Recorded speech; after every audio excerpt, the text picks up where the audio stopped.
Ce nouveau polar, Les disparus du Diver's Castle, est une histoire qui est profondément ancrée dans ce territoire d'Echternach, du Mullertal, la petite Suisse luxembourgeoise, dans un environnement qui est très apprécié des touristes pour ces magnifiques falaises de grès, pour ces petits ruisseaux qui serpentent entre les rochers dans la forêt, ces très belles promenades. Mais promenez-vous seul le soir à la nuit tombante, doucement, ces roches sombres, ces arbres couverts de mousse, tout ça va commencer à prendre un tour mystérieux et peut-être aussi un petit peu inquiétant. Et d'ailleurs, certains réalisateurs de cinéma ont compris l'intérêt de ce cadre. On y a tourné même un film avec une histoire de dragon.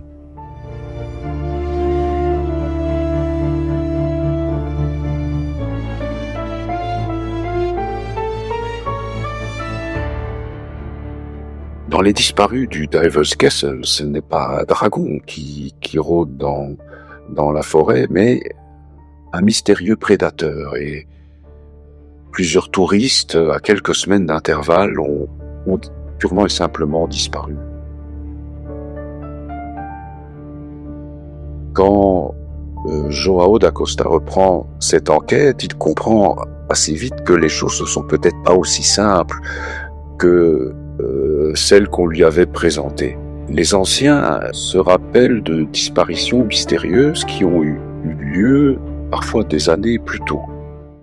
Et ils évoquent aussi un lieu difficile à situer, mais qui porte le nom de Diver's Castle et qui serait en quelque sorte hanté.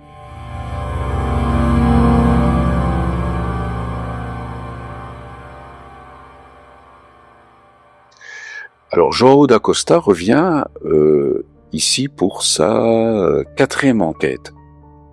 C'est un personnage que j'aime beaucoup. Comme moi, c'est en quelque sorte un luxembourgeois d'adoption. Quand João da Costa est apparu, c'était en 2007. C'était en fait le premier policier, enquêteur luxembourgeois, mais d'origine étrangère. Aujourd'hui, c'est une chose qui est devenue tout à fait banale.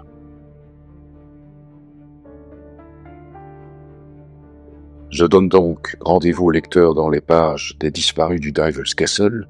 J'espère qu'ils auront beaucoup de plaisir à découvrir cette histoire et quelques frissons aussi. Bonne lecture.